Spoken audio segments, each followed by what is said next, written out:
Coming up, it is Domestic Violence Awareness Month. We're going to talk about how you can recognize the signs when friends and loved ones are in danger.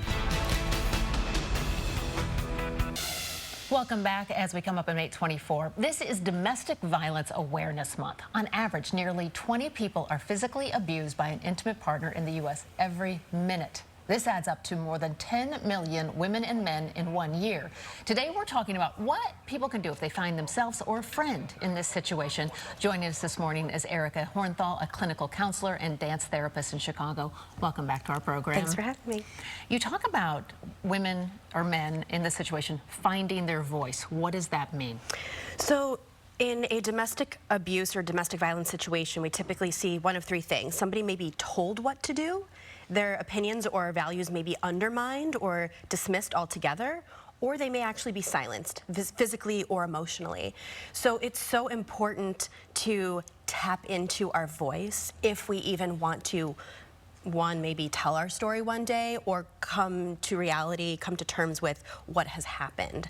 So it's really important to reclaim that voice. So we talk about identifying it first and foremost, because the voices in our head may be somebody else's. They may be somebody placing judgment on us or somebody thinking they have our best interest at heart and maybe don't. We need to claim our voice and then we need to use it. It's not exactly easy. Your face How said do it you all. do Yeah. it? Yeah. So I think that's the key. How do we do this, right? Everybody has a different approach. Everybody has a different comfort level and time that they're ready to talk about or tell their story. So as a movement therapist, I think one of the most powerful things we can do is find ways outside of verbally using our voice to tell our stories. What does that mean?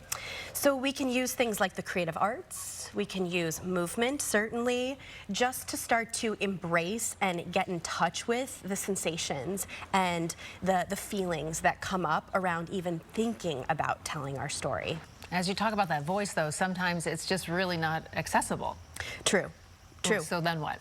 So again, we talk about starting in other realms. If telling our story and the words aren't accessible to us, how can we start to, again, embrace that voice, find it? And that can just be through the body. It can be resourcing sensations. It can be using art or music or even drama to start to get in touch with the feelings and thoughts that are underlying the loneliness, the vulnerability, all the emotions that come up with potentially telling our story. If you have someone in your life that you think may be in a situation where they're experiencing domestic violence, how do you start that conversation or how do you start to help? I think it's really important that whoever is in the situation feel safe. Safety oftentimes is what's lacking, Sure. right? Again, not feeling like you have the ability to talk to somebody about it or find a safe resource. So if you think that somebody may be in danger, finding a really safe place where you feel like they may be able to be vulnerable, where they may be able to open up. That may be, a place that you share together, a place that brings back good memories, or allowing them to organically talk about what's going on in their lives, noticing if their behaviors are changing and just gently pointing out, hey, is something going on? I'm here to talk to you about it.